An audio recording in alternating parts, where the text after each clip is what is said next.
Hello, thanks for watching this. My name is Rodrigo. I run the online guitarschool.co.uk. We've got free group sessions running every Monday, Wednesday, and Friday. They are called the Guitar Club. Ask me for information on how to be a part of it if you want to. I run a community of guitar students and give them lessons and advice. I do face-to-face lessons in North London. I do online lessons all over the world, anytime of your convenience. And this is my course, right? Many students, I throw in sparingly bits of theoretical knowledge into my lessons so people can understand what they are doing. But I've never done a structured, guitar applied music theory.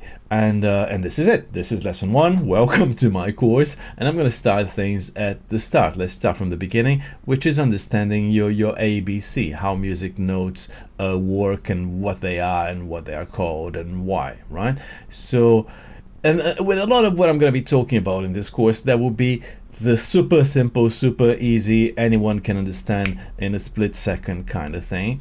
And you're going to go, wow, this is it, I got it.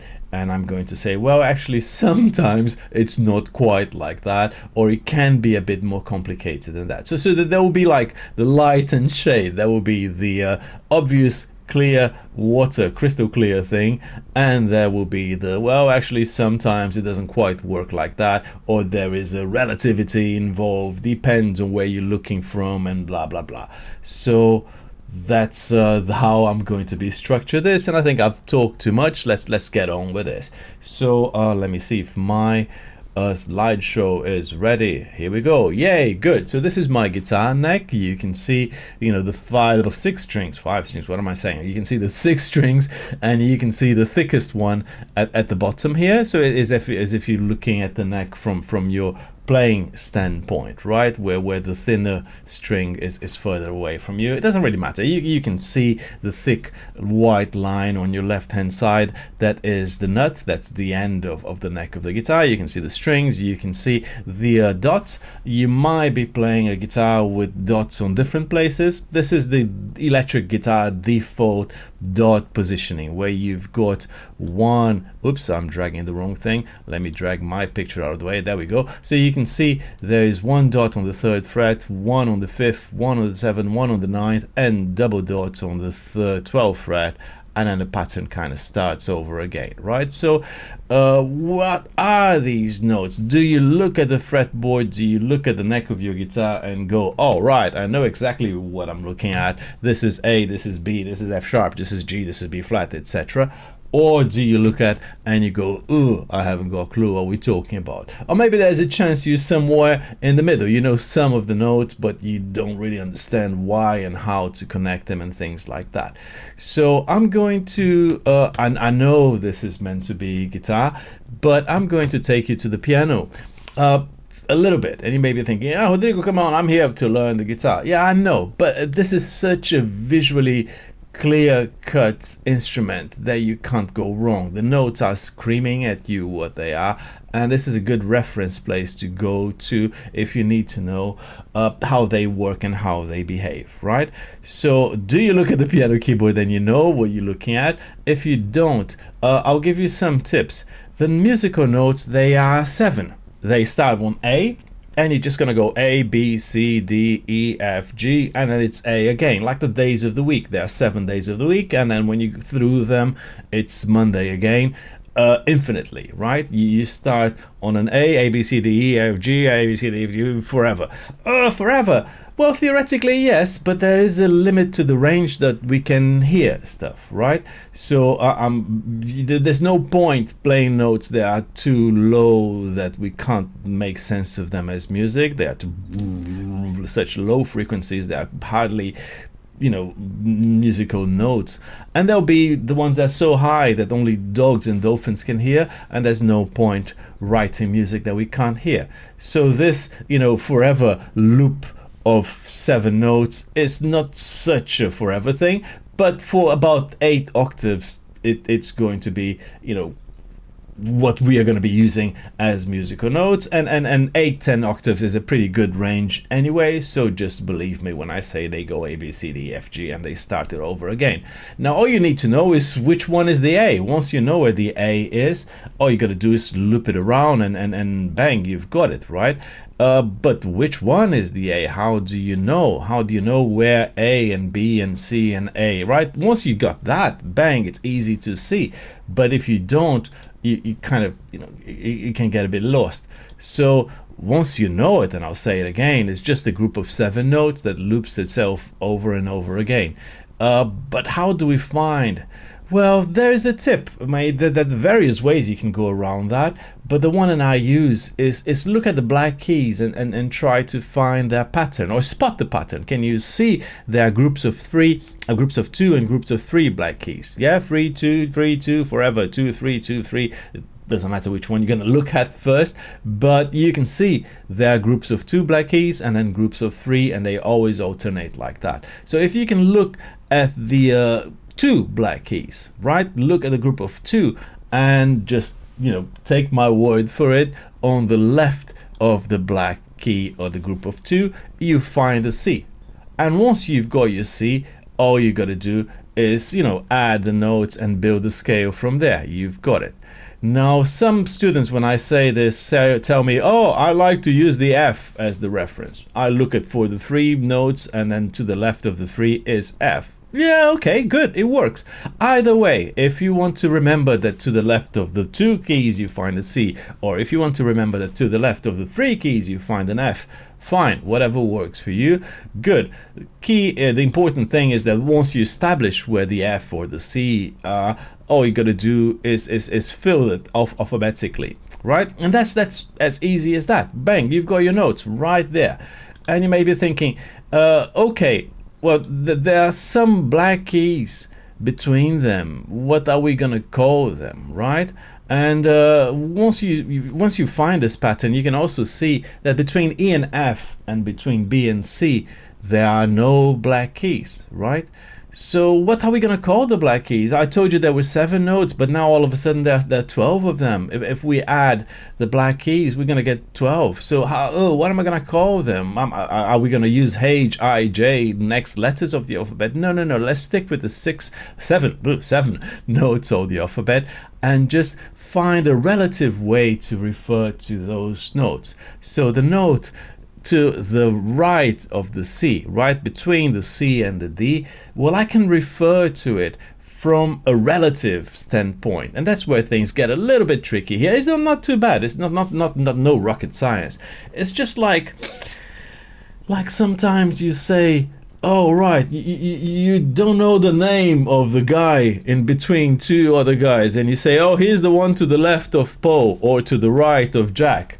So you don't know the name of the guy in the middle, and you're going to use references that you know to refer to it, right? It's like yesterday or tomorrow, right? Today is, it doesn't matter which day today, but today is the 9th of October, right?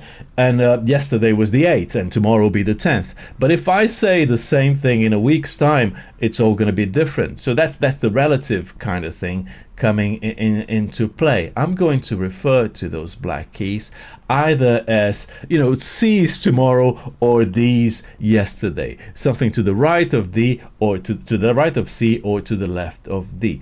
And that's the relativity that we're going to be using to refer to these black keys. I can say that note is a C sharp. C sharp is the note that is to the right of the C. And once you understand that, you can call all of them sharps, right? So that solves the problem of what to call the black keys. So the one to the right of the C is a C sharp. The one to the right of an A is an A sharp, etc. Right? So this allows us to call them all of that. There's another possibility is referring them to the ones on the left of the next note, right? So and then the word for that is flat.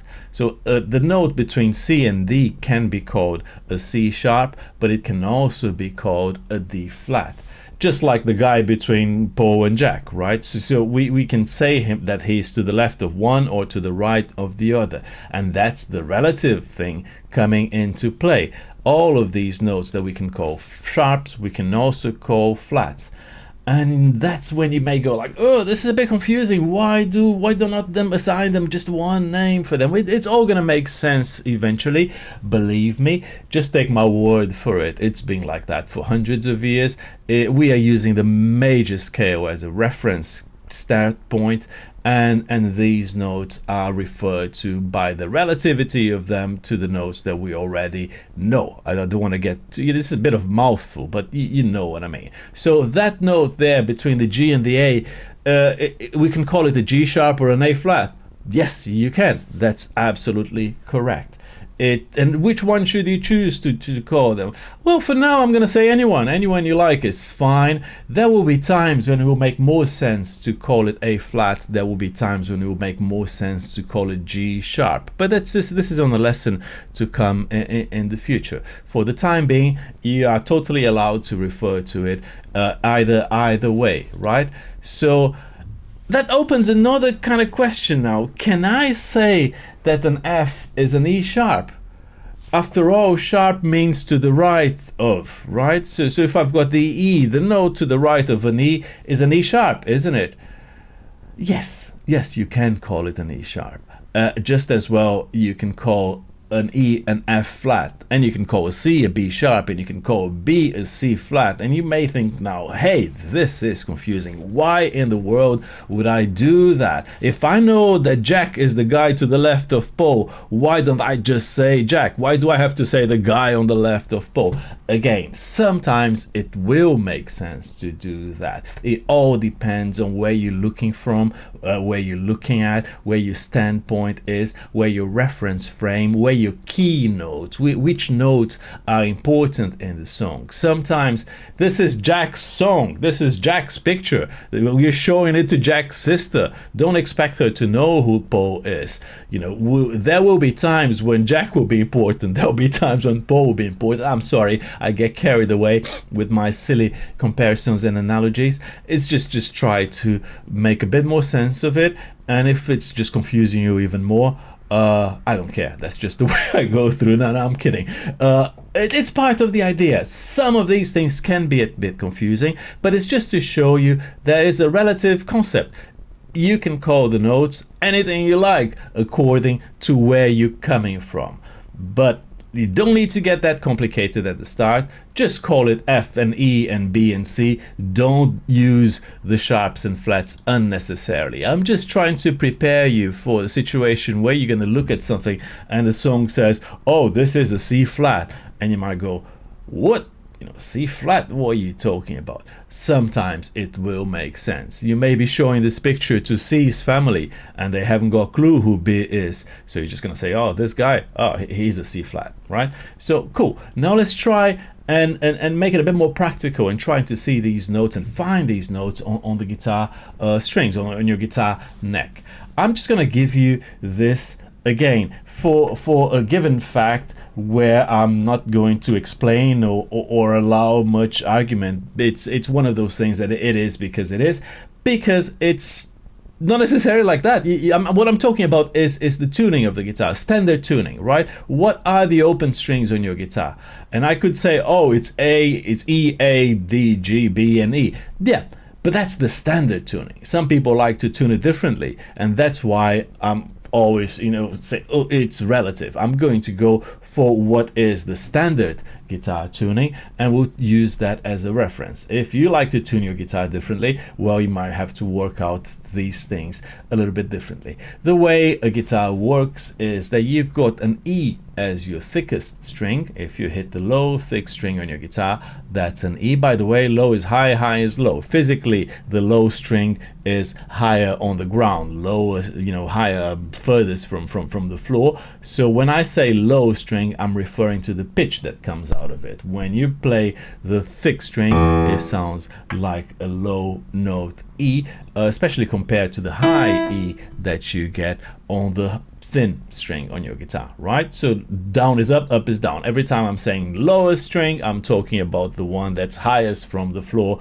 the one that produces the lowest sound. E, next is A, next is D, next is G, next is B, next is E. Now you might want to come with some acronym or any way you want to, mnemonic resources to remember this. I like elephants and donkeys got big ears, so that's what I normally tell my students. I've heard different ones. Eddie ate dynamite, goodbye Eddie, you know, whatever works for you. E, elephants and donkeys got big ears. That's the one I use. Come on, ears. What happened there? Oh my god, I pressed the wrong key. No, let's not panic. Let's just fast forward back to the slide that I had. And yeah, so E, A, D, G, B, E are the musical notes of the open strings on your guitar. So let's work out what we get from the other ones. Yeah, apologies for this. I might want to just cut this bit later, but anyway, the G, I pressed the wrong thing here. I clicked on the wrong icon, but it's okay. I'm just gonna I'm just gonna leave it like that. This is all spontaneous and all of that, and editing, over editing can take forever, and I kind of lose the spontaneity. I like to keep people engaged, and sometimes I just link my words to the next one a bit too hectically, and it's cutting it and editing might be, what am I saying this? Let's move on, right? So this is the E string. The note that you get when you play your open E string is an E. So what happens if I put my finger on the first fret? You know, if this is an E, what's going to be the next note up? Well, the next note up alphabetically from E is an F, right? Do we have a black key between them? Because sometimes you do have. No, we don't. So the next note from E is F. It's as simple as that. If the zero, if the open string gives you E, the first fret is going to give you an F. So what's the second fret then? Well, what was after F? E, F. I know some of you may be thinking G, but look at the piano keyboard. You see there's a black key between F and G, so that's an F sharp. And you can just move on, and you can work out all the remaining notes on the neck once you've got this information. So armed with this amount of information, the fact that the piano keyboard has some black keys in between, there's no black key between E and F, no black key between B and C, everything else needs to be referred to as flats or sharps. Once you understand that, and you know that the guitar is tuned E, A, D, G, B, E, then you can pretty much work out, not pretty much, you can literally work out any note on the neck, and that's cool, and we totally encourage you to do that. There will be some quizzes that I'll send with notes on the neck, and you have to identify them and find them as quick as you can.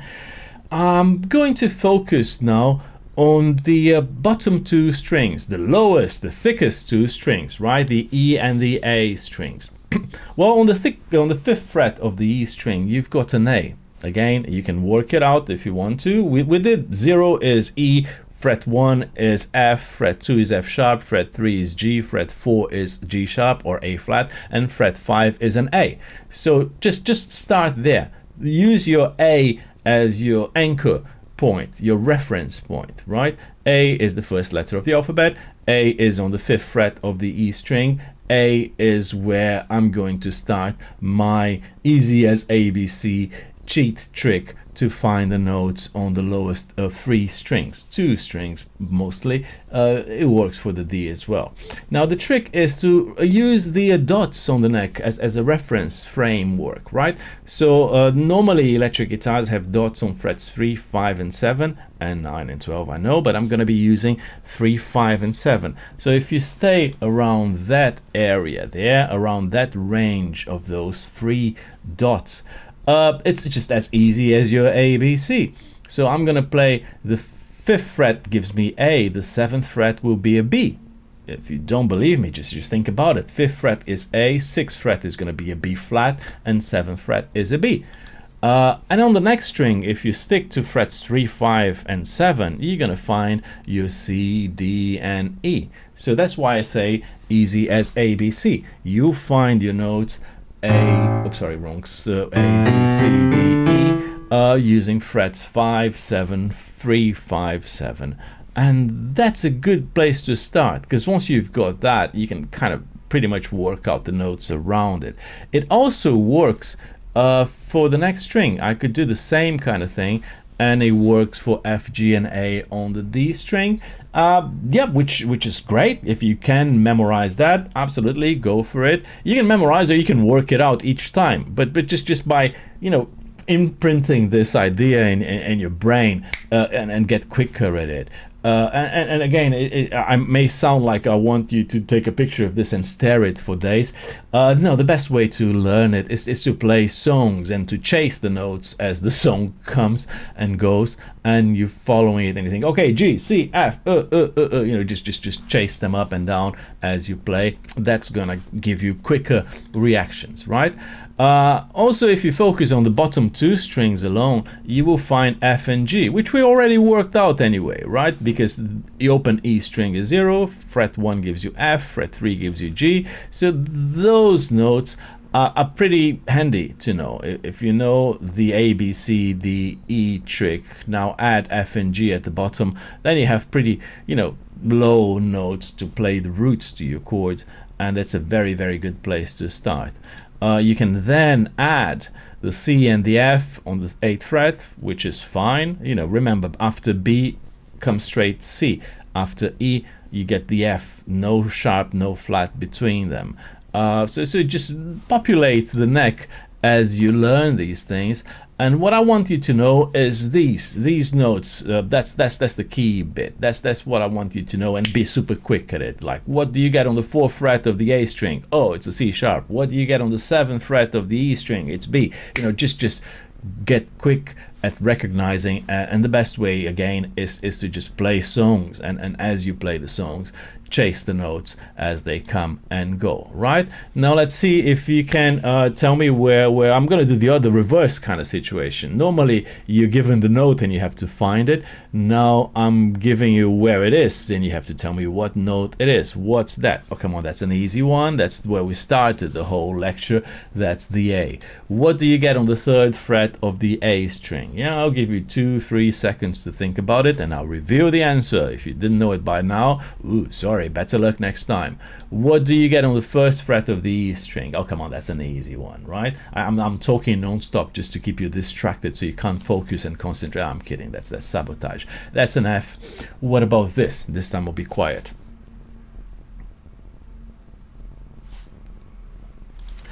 Yeah, G sharp. You could also call it A flat. Nothing wrong with that. I'm just calling it G sharp here because it's going to be messy on the screen if I write both.